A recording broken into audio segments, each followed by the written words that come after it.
I don't know if you guys, there you go. Somebody's voice even told me. I know, someone's clear voice, not mine.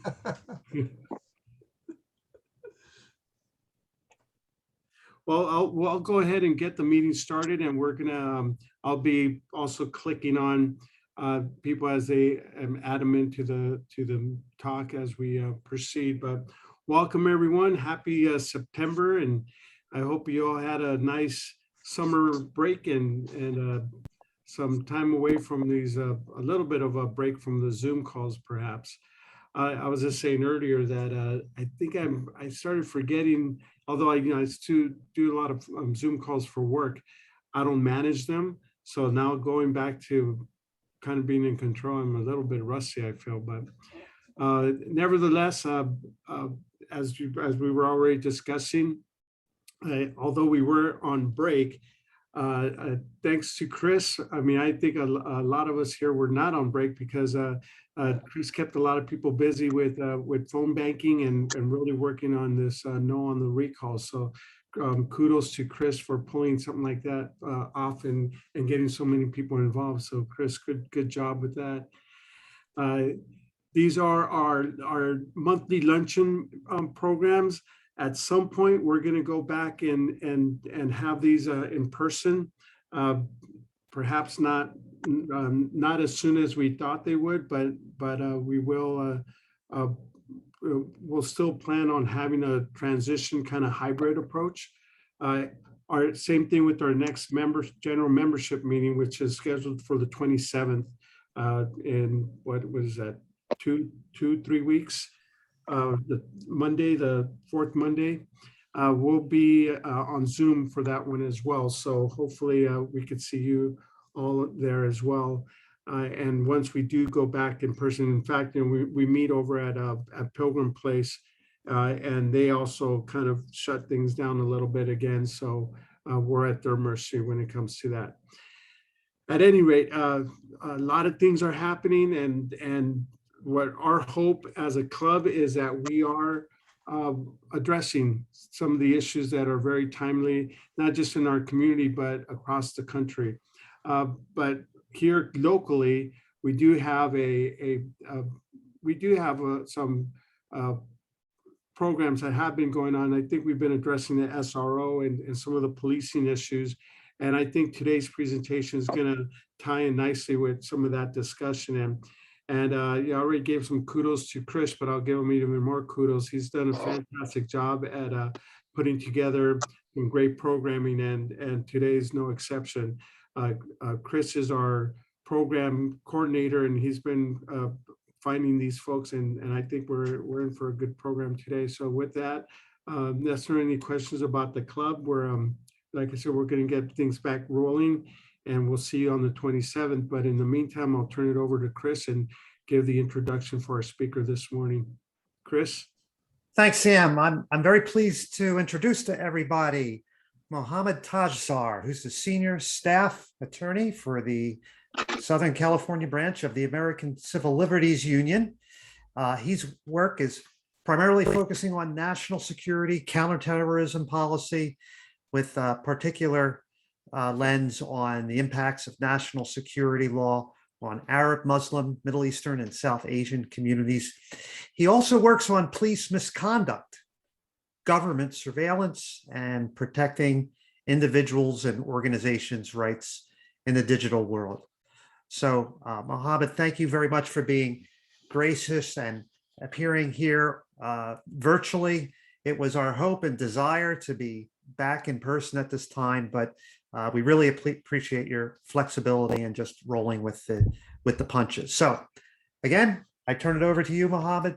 Take it away. Thanks again. Thank you, Chris. Appreciate the kind introduction, and certainly hope that kind of the next time we all get together, it will be in person and not under the specter of like everything. With this, my hand gesture here is like become commonplace to refer to like all of the ills that like face us. So literally everything. But anyway, I really appreciate the opportunity to have a conversation with you all about a topic that I think is really interesting, really important, and really I think sort of agitating, you know. And so, so with that, I'm going to dive right in. Let's do it this way. All right. Hopefully you all can see that. And yeah, so let's get started. So I'm going to, and then also feel free, I guess, to chime in at any point if you have any questions or anything. But I know we have a Q&A kind of portion of the program at the end of my hopefully brief remarks. Perhaps we covered this, but my name is Mohammad. I work at the ACLU of Southern California, and I do some work around sort of policing and surveillance issues sort of broadly. And so I care kind of deeply about some of these questions, and I suspect a lot of you do as well, even if you may not necessarily know it, which will be the subject of our conversation. So here's what we're going to talk about. So we're going to talk about why I care about surveillance and perhaps why you also care about surveillance. I'm going to talk a little bit about face recognition as an entryway into these sort of this particular issue. And then we'll talk briefly about kind of what to do about it, because I think that's going to be quite important. And so real quickly, just as a matter of introduction, I work as part of a team of folks that do that think about technology and civil liberties within the ACLU's sort of like broader team of advocates, and so we put things out like this primer for businesses to build and to develop by design mechanisms to support speech and privacy. We put together toolkits to fight kind of local surveillance measures. We also provide support to people who are traveling to and who face sort of government like sort of harassment, intrusions on their person, and also various forms of surveillance. So there's like kind of, these are just some brief examples of some of the things that we do. And so then it raises the question, I guess, of like, why? What is surveillance? Like, what are we talking about? And what we're going to do, I think, is talk at least briefly about the three reasons why I think this conversation is important. And those three reasons are cost, power, and capital. And I think that is what, if there are themes to my presentation, it's these. So I guess the first thing I want to talk about is data, because I think this is going to be important. And I want to talk about it in the context of megabytes and gigabytes, the digital data in particular. So I want to think about kind of where we are today as it relates to information and data and where we've come from. All right. So as you know, our phones here, like I have one here, I don't know if like you can see it, but I've got my phone here, and this one's got 128 gigabytes. Actually, I think 128 gigabytes worth of data, which is quite a lot. I can store a ton of photos, for instance, and movies of my kids and stuff on my phone. So my question for you all is the following. So today, I think this is roughly, accurate, but 1 gigabyte worth of data costs somewhere in the neighborhood of 2 to 3 cents today. All right. So I want to ask you all a question. What did a gigabyte of data cost in 1980? Can anyone like just guess, like throw out some numbers? Like, what do you think a gigabyte of data cost 40 years ago? Give me a number. Somebody say a number. Speak it out. Thousands. Be more precise. And say $5,000. All right. Do another guess. One more. I feel like this is The Price is Right or something. I'm gonna underbid and say 500.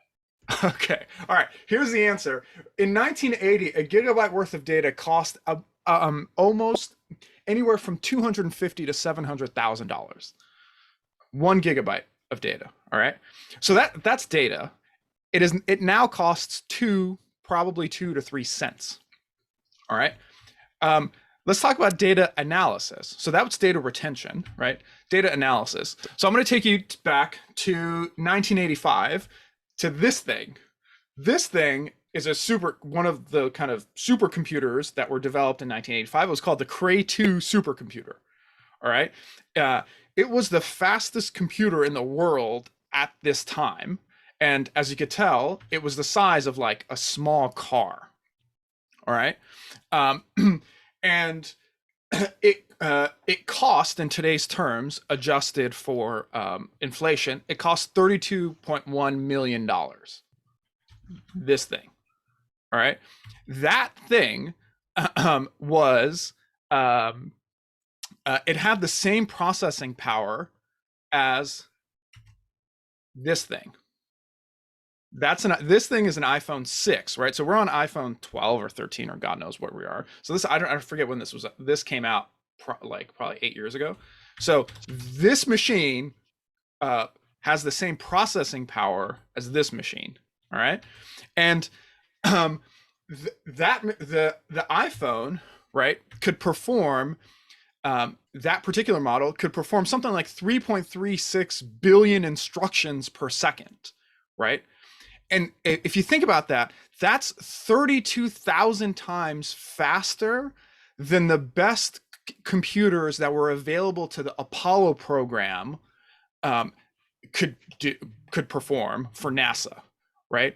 And it could perform those instructions 120 million times faster than the computers that sent the astronauts to the moon. That one machine, the iPhone, right? So you wouldn't be wrong if you said that an iPhone could be this particular device in some kind of crude way could send 120 million people to space if you use the same sort of like kind of technology. Why do I say this, right? I say it because if we go back to cost, the data analysis and data retention today is incredibly cheap. It's basically negligible. We have in our power the ability to store and analyze data in orders of magnitude beyond that which we could ever have comprehended 40 years ago, right? All right, so if that's true, I want to take that and talk about face recognition, because this is related, and I'll get back to why it's related. So put aside the cost question for a moment and think about face recognition. What is face recognition, real quick? Face recognition, to give you a technical term, is any equipment or software system designed to identify an individual from a digital image or a video frame of an individual's face, eyes, or iris. Right, so it's a way of identifying a person based on their morphological features on their face. Right, how does it work?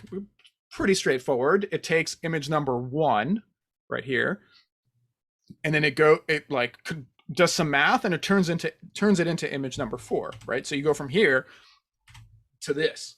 Right, and in the process of doing this, using a whole bunch of computer code, you end up being able to identify from number 4. You can identify number 1. The ability to do this quickly and easily is in some ways a modern invention, because it required a lot more computing power than we would have had access to 20, 30 years ago. All right, and so as a result of the fact that it's cheap in these ways, face recognition has proliferated and has exploded all in every single facet of sort of public life, right? Because computing power is cheap, because the cost of storage is cheap, because there are simply lots of faces, there are lots of images of your face everywhere, and for all those reasons, face recognition, that system is used quite. It's prolific, right? So it is we have this, right? Like my phone, I have face recognition on it. I use it to actually unlock my phone. So individuals use it, private companies use it, and the government uses it. And so as an example, the government, even in even places where we live, so like even in Claremont or in where I live in Pasadena, face recognition is ubiquitous. So I'll give you an example of how ubiquitous it is. It is used by something called the Los Angeles County Regional Identification System, or LACRIS. LACRIS is basically a system developed and maintained by the Los Angeles Sheriff's Department that includes these particular kinds of technologies in it. It's a system that they operate that allows for fingerprint identification, face recognition, iris recognition, mobile fingerprint scanning. And that system contains within it a whole bunch of mugshots and arrest records that allow the Los Angeles Sheriff's Department and a whole host of agencies that sort of license its use to deploy face recognition every day in our communities and in our neighborhoods. So then you might ask, all right, well, what's your problem with this? You've identified that it's really cheap and that we have incredible power to surveil today. You've also identified that face recognition is ubiquitous. Like, why do we care? And indeed, why do we care about surveillance in general? Well, we care, I think, for two reasons. One is that it's biased, and two, it's that it's deeply, deeply invasive. All right. So then you might ask, all right, well, what do you mean by bias? Like, what's the bias? And I'll explain that there's at least three forms of bias here that are relevant. Right? There's bias in the image that is used. The image of you, for instance, so Chris, if like an image of you pops up somewhere, there's bias in that image. There's bias in the database of photos against which the image of Chris is compared to. And then there's bias in the algorithms that does the comparisons, right? So in three separate areas, there's bias. And so what do I mean by that? There's bias in the algorithm first. If you go back if you go to the algorithm, that's what I mean by that is that the people who write the systems are themselves biased, and studies have demonstrated that those systems perform worse on Black, brown, and female faces. There's a lot of research on this pioneered by a lot of different people, most prominently this researcher and scholar named Joy Boylamwini, who pioneered this work from MIT and who studied the rampant biases in the algorithms that compare faces to databases of faces. And that research has been borne out by like the feds. Like the feds have done research on this system, and like based on like the work from like the National Institute of Standards and Technology, they found that like all the vendors, the popular vendors of face recognition systems suffer from incredible biases, right? So that's just the algorithms. Then the question might be, all right, well, you said the algorithms are biased, but what about the databases of images? So in the context of LACRIS, what about the mugshots? Well, I don't think I have to tell you very much for you to understand why a database of mugshots is biased, i.e. it's not representative of a sample of people who live and work in the United States. And the reason why that's true is because the people who get arrested and find themselves having their photos taken are likely to be people who are poorer, browner, and blacker than society at large. This is true. We know this from a whole bunch of different sources. Like this is just one example. There's a study in 2020 of a bunch of 95 million traffic stops by 56 police agencies over a span of 7 years, and found that while Black people were much more likely to be pulled over than whites, this disparity lessens at night, because at night cops are less able to tell whether you're Black or white. So it actually gets more equal at night because they don't have the light to effectuate their racism, if that makes sense, right? There's lots and lots of other studies that demonstrate that there's racial disparities in policings and police stops and arrests. There's an article that's a great piece in the Washington Post written by a journalist and researcher named Radley Balco, who goes through in all of these bullet points, compiles studies that demonstrate how the entire criminal justice system is racist in all of these different areas, and policing, the drug war, jury selection, death penalty, judges, everything. The whole system is infected with racism, to the point where you really are, if you deny that this system is racist, you're essentially denying global warming. You can't do it. There's no way to take a look at the science. and say that it's not racist. Okay, so the algorithm is racist, the database is racist, but what about the image itself? So the image of Chris, for instance, that image too is also racist.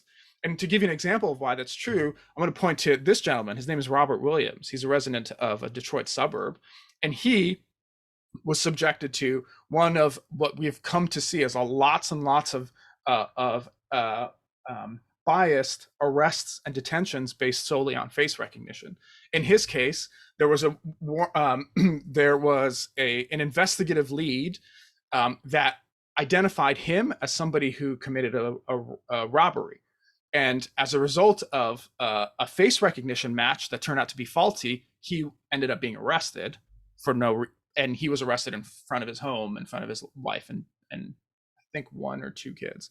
And so this kind of like bias and of like unlawfully and biased targeting of people for arrest is also endemic in the system, right? So those are the ways that face recognition itself is biased. And so then you might ask, all right, well, even if it's biased, what do you mean by it being uniquely invasive? Like, what is it about the biases here that make face recognition, as an example of surveillance, really invasive, right? Well, an easy way to think about it is that in all of these different nodes with which face recognition operates, there's no consent to the use of these systems. So there's no consent to a police agency using a photo of Chris that they found when Chris was walking across like a store or something from CCTV cameras. They didn't ask Chris, hey, we're going to run your face against this like database. They definitely didn't tell anybody that to ask them if they could use their mugshots in a database for face recognition purposes. And certainly there's no consent to people to subject themselves to racist algorithms, right? So in that sense, it's invasive because nobody asked us like, hey, do you want to be subjected to face recognition, right?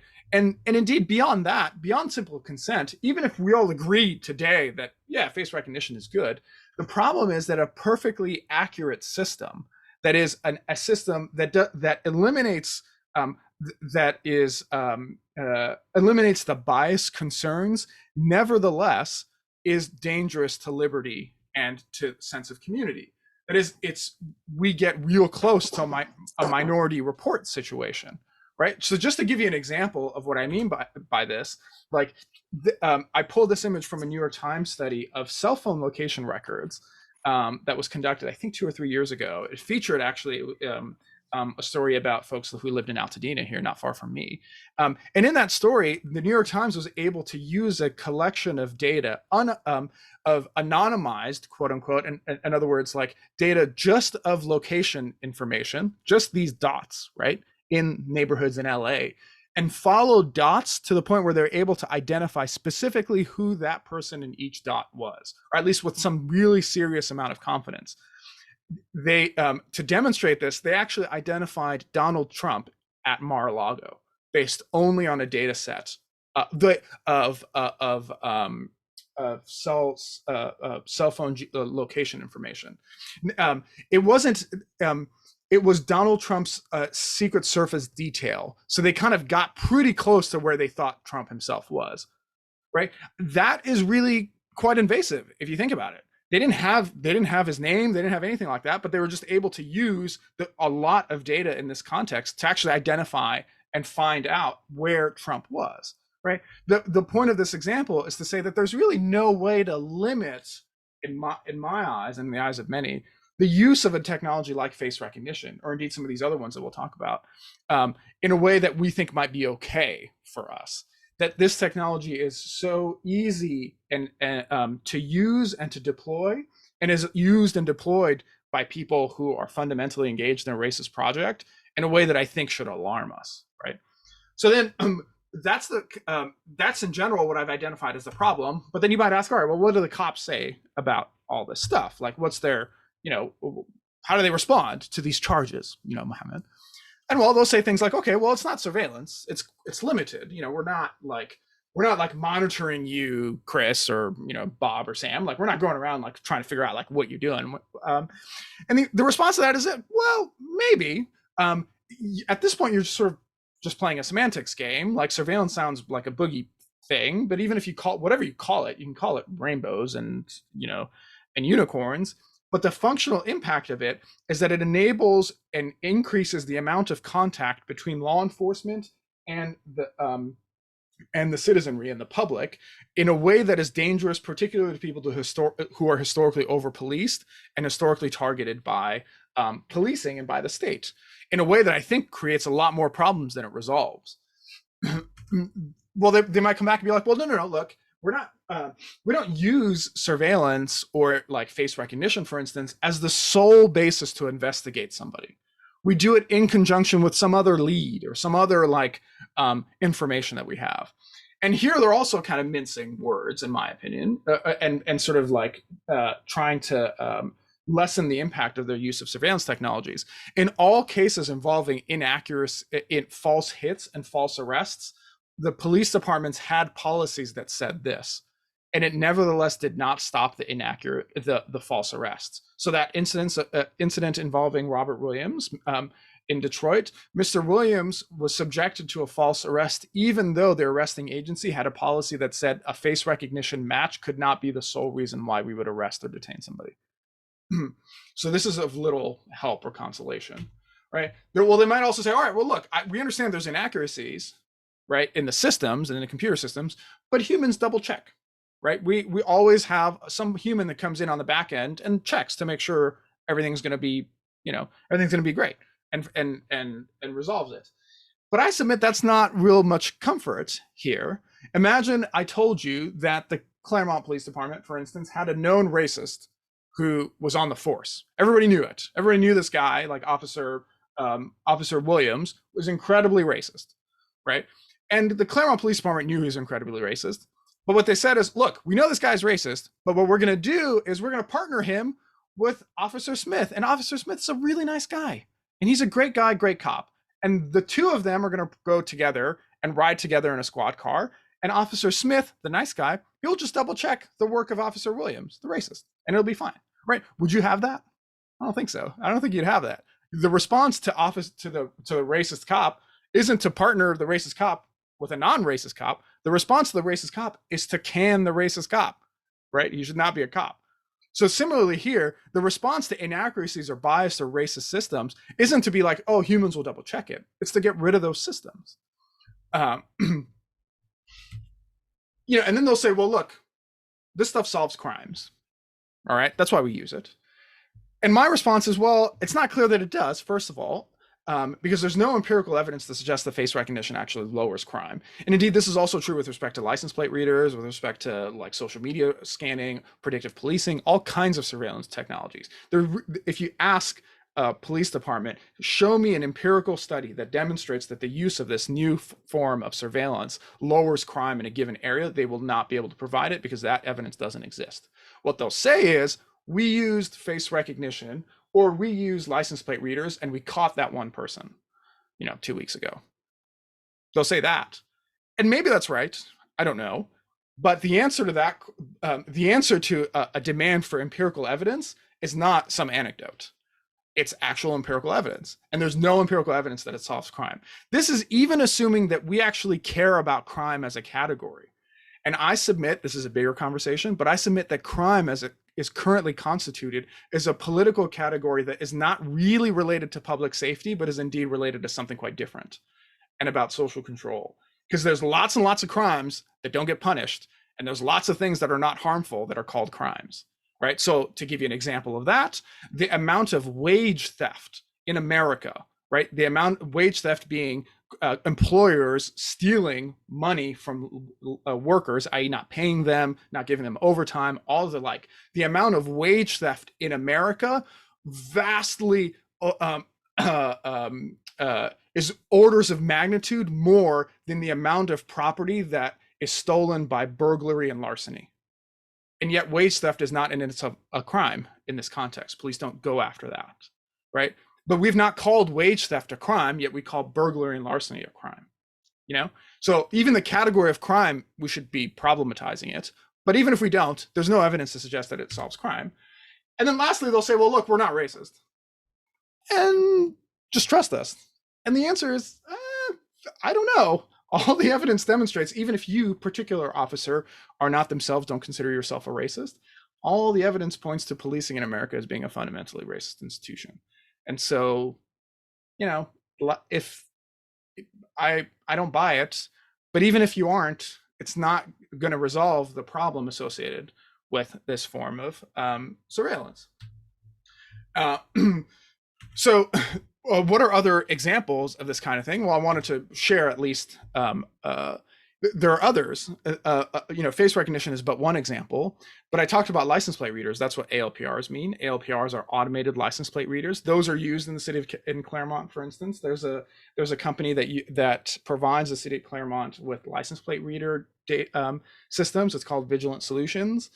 Those license plate reader systems capture license plates as they come across cameras, and then collect geolocation, precise geolocation and time information in a fashion that enables the easy, I think, identification of people's movements in a way that is really troubling. And that explains why ICE, for instance, Immigration Customs Enforcement, is really keen on using license plate information from vendors such as Vigilant, the same vendor that provides Claremont these license plate reader solutions. So it's quite likely that people driving around in Claremont have had their plates picked up by a system that ICE has access to, right? There's other forms of surveillance, like social media surveillance. There was just a story about the LAPD 2 days ago published by The Guardian about how they're collecting social media handles from people that they encounter in the field. It's just but one example. And then there's like a whole other universe of sort of data brokers, of people who collect and sort of like utilize like data about all of us in a way that's, I think, deeply problematic and and troubling. I'll share just one example of this because I think it brings this home for us about why data is so revealing and so dangerous. There was a journalist named Jillian Brockle who wrote a letter to Facebook, Twitter, Instagram, and this other company, Experian, the credit reporting agency. And she, that letter explains a story that she wanted to share with them. She is a user of the internet, and when she was pregnant, she was sort of communicating this to her friends and on Twitter, and she tweeted with things like, she used the hashtag baby bump or hashtag 30 weeks pregnant, right, when talking about her life. So she had explained that she was pregnant online. And she was also online sort of thinking about her pregnancy and thinking about like all the things she's going to do when like the baby comes. So she clicked on ads that Facebook served up of her for maternity wear, for instance, because she was excited. She also said kind of thank yous on Facebook and others to people who came to a baby shower of hers, right? So this all happened during the course of her pregnancy. And she was quite prolific on social media in this context. But then she went quiet for about 3 or 4 days, right? She didn't really post anything. She didn't do anything. But the companies who were offering up these maternity ads kept doing it, despite the fact that she went quiet. So she kept getting ads for things like nursing bras. She got like reminders emailed to her to finish her baby registry for her friends. And then she got services that offered to track like milestones in her baby's life. This is all despite the fact that she went quiet. The problem is that none of those companies realized that she had given birth to a stillborn child. And that was the reason why she went quiet. And so she wrote a letter to these companies and she said, quote, "Please, tech companies, I implore you, if you're smart enough to realize that I'm pregnant, that I've given birth, then surely you're smart enough to realize that my baby died and can advertise to me accordingly, or maybe, just maybe not at all," end quote. That message, the idea that these companies knew so much about her that they were able to offer up her ads based solely on a few things that she typed in on her computer, ended up having real devastating consequences. She talked about having ads about offering up medicine or remedies for babies who cry too much. And she said, "I would love to have heard my baby cry." And I raise this because I think it's a particularly devastating example of not just how pervasive surveillance is in sort of our everyday lives, but um, uh, how dangerous and pernicious it can be, even in ways that we might not have originally thought, right? So even if we think that, even if we agree with me that in the policing context it creates some problems, I hope that I can, I've showed that it creates these sort of really damaging social outcomes, even in private settings or in settings that we might not often think about. So then, in conclusion, you know, what's the story here? Like, what's the point? Like, why are we sort of talking about this?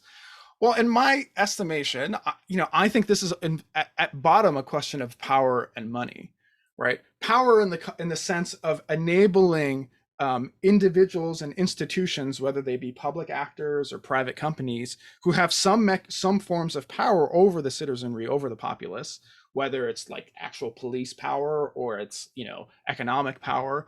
It's about them utilizing information that we provide about us to maintain their status, and at bottom to make some money off of it. So those vendors that provide the police department license plate reading technologies and face recognition, they're making a pretty buck because they've identified a huge market, a market in police, in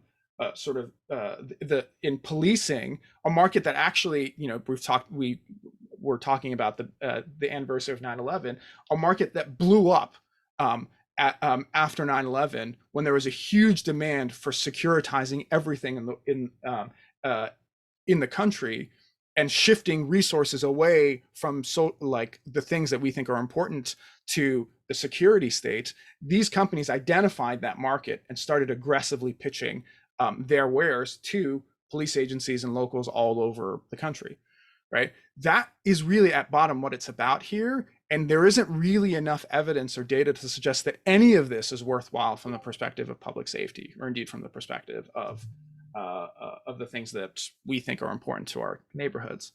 So that's my thesis. Take it or leave it. If you're convinced, the question is, well, what do we do about it, right? And I'll simply end by saying we should take heed that there is a huge grassroots movement across the country to try to put an end to the pernicious use of surveillance within our communities. So take a look at these cities. There are a bunch of them, and there are more coming. All of these cities have ended the use of face recognition in one form or another by their police department. So San Francisco, Boston, Oakland, Berkeley, there's a bunch of cities in Massachusetts. There are various Portlands in America that have done this. There's lots of places. San Diego is currently in the process of doing this. And I think that it's high time, as far as I know, no municipality in Southern California has banned the use of face recognition or any of these, some of these other technologies. And I think it's high time to start doing it. And I would encourage people who are interested in this conversation to start talking about it and to start doing it. I'm certainly happy to be a resource in thinking about how to do this. And there are lots of other resources in Southern California to do it. So this is my email address. I really, really appreciate your attention and your time, and your willingness to listen to my thesis about why these things are a particular problem. So with that, I wanted to stop my screen share and open it up for any comments, questions, or anything like that.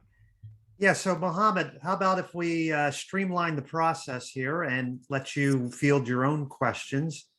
And we got about 10 minutes, so happy to ask away.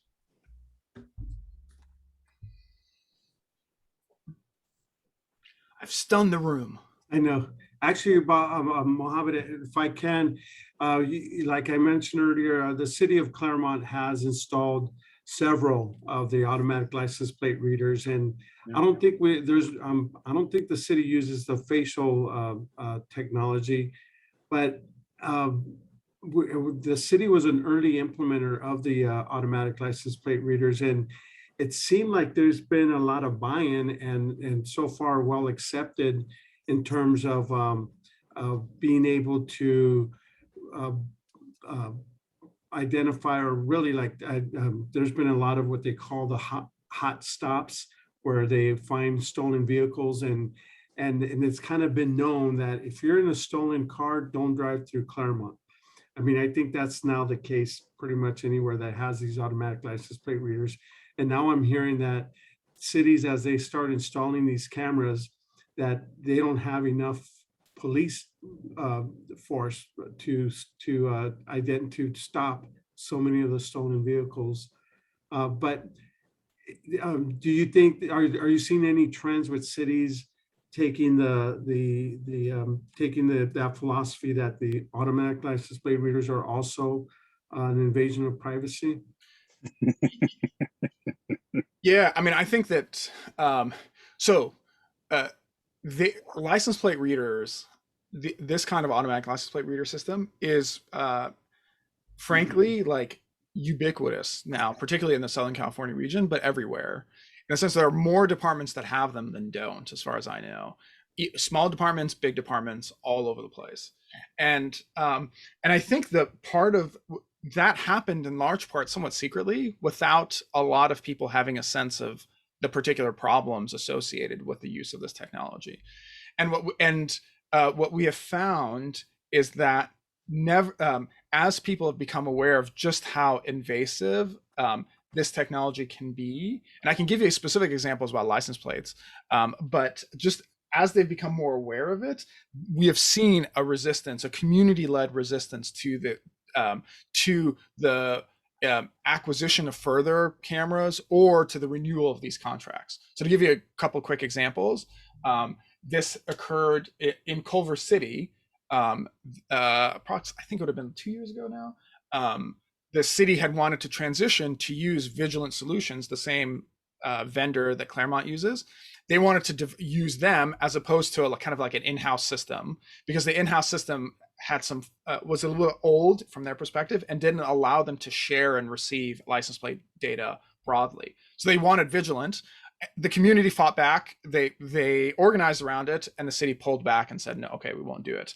And that was a similar story in Culver City that happened, in Richmond, in the Bay Area, lots of places that's sort of been that's occurred. And I think we've seen that movement to resist the use and acquisition of this kind of technology of specifically license plate readers is growing. And there are nodes, I think, for community advocacy, because every single time these contracts are renewed, because they're often annual, is an opportunity for us to ask serious questions around what's going on here, and how, for instance, how when you run a plate for whether or not the car is stolen, do you keep that license plate information and geolocation information permanently? How long do you keep it? Why do you keep it? That kind of stuff. So there's lots to say and think about on that front. Others? Vinny? Well, I'll bring something up. There's an organization, Mohammad, you may not know about. It's called Pasadena Privacy for All, and it's run by, at the titular head is a man named Mohammad Tajsar.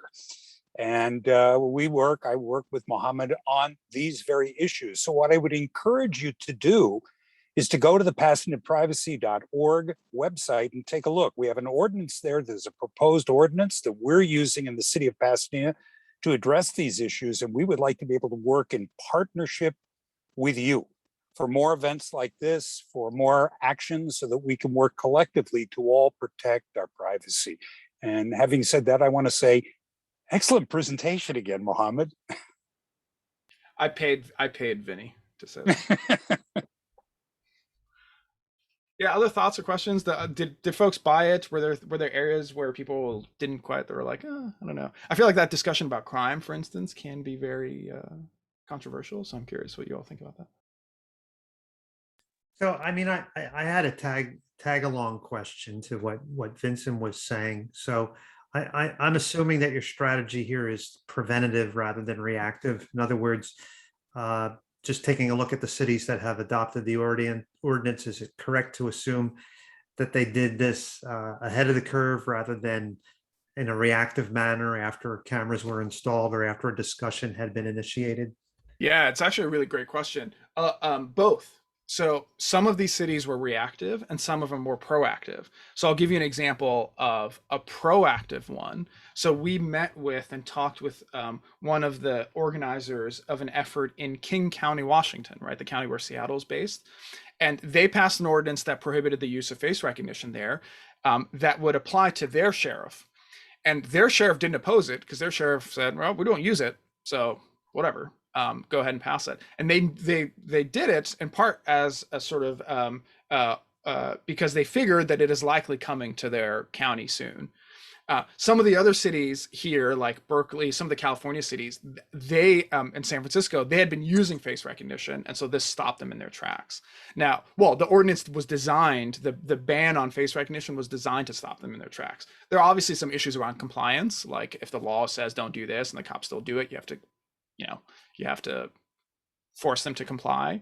And so in that spirit, in San Francisco, for instance, there's a lawsuit against the San Francisco Police Department for failing to comply with the ordinance that was passed, but like that's all part of the work. You like pass a ban and then you try to make sure you implement the ban. And that's kind of how all these kinds of laws end up operating. So yeah, again, Chris, to answer your question, both.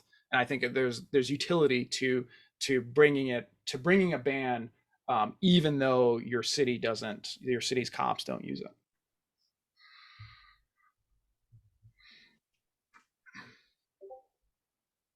Yeah, thank you. I guess my question was more concerning the politics. Is it harder or easier earlier rather than later? So I can imagine if there's outrage, then that makes it easier if it's later. But there might, by contrast, be acceptance later, which makes it harder. Exactly. So what are the trade-offs there in your opinion? I think that's precisely the trade-off. I think it's easier to agitate people if you could point to specific examples of misconduct in some ways, right? Particularly within the city. You can be like, look, you guys did this because you're misusing this thing. Therefore, let's ban it. The problem is you might get a lot more resistance because the practice is entrenched. Certainly. Whereas on the flip side, if you do it prophylactically, if you do it in advance, you might not get as much resistance because the police union and the police department are not using it. But it may be harder for you to rally the troops, as it were, to support that effort because no one's been like personally aggrieved. I think that's the principal trade-off. And I think there's merit. I think there's merit to banning this thing outright now. But I think regardless of where you fall as a city or as a community, I think it's important to start asking these questions and start organizing around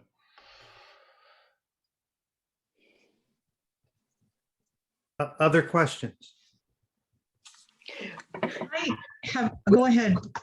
Well, actually, I don't have a question. I'm afraid I'm what you interpreted as somebody who's so stunned by what you say that I'm speechless. But and I am terrified. And I mean, I even noticed, for example, your moving story about the woman who lost her child. I mean, that's the kind of thing that the defenders of the surveillance would say, oh, we can tweak it so that won't happen again. And of course, something else will happen. And I mean, part of me, just the whole situation we are in the world today is very conducive to despair. So that's my comment, not exactly a question. Yeah, I appreciate that. I think sometimes I'm in the mode of despair, but I think I'm frankly more often I'm in a hopeful state. And the reason is because I think what despairs me is like some of this news. Like, so that story that I shared with you, in response to that story, these companies, particularly Facebook, committed to not serving up ads on the basis of pregnancy. Right. So they tweaked the system. They said, all right, we're not going to do this anymore. And like, great, I'm glad. Like it, but they still like analyze everything that you post and serve up ads to you based on that stuff. So if it's not pregnancy, it might be something else. Right. And Facebook, that same company, just yesterday, they put out a bunch of like press around this like augmented reality, like glasses that have cameras in them. And they were like, yeah, glasses, they have cameras, they're so great, whatever. And the answer to it, there's one answer that's like, yeah, let's put some limits on like how you can use the cameras on these glasses. But like, I think that's not going to get it. To me, the fundamental problem is the asymmetries in power and money. So perhaps if we lived on Mars, where Facebook didn't control so much of like the popular conversation and the popular mechanisms for communication, yeah, maybe then Facebook glasses wouldn't be a big deal. But like in the real world where we live, where these companies have so much control and power over everything that we do, and like the cops have so much authority and power without any kind of accountability to do the things that they do, it doesn't make sense to say, yeah, just put up limits or guardrails.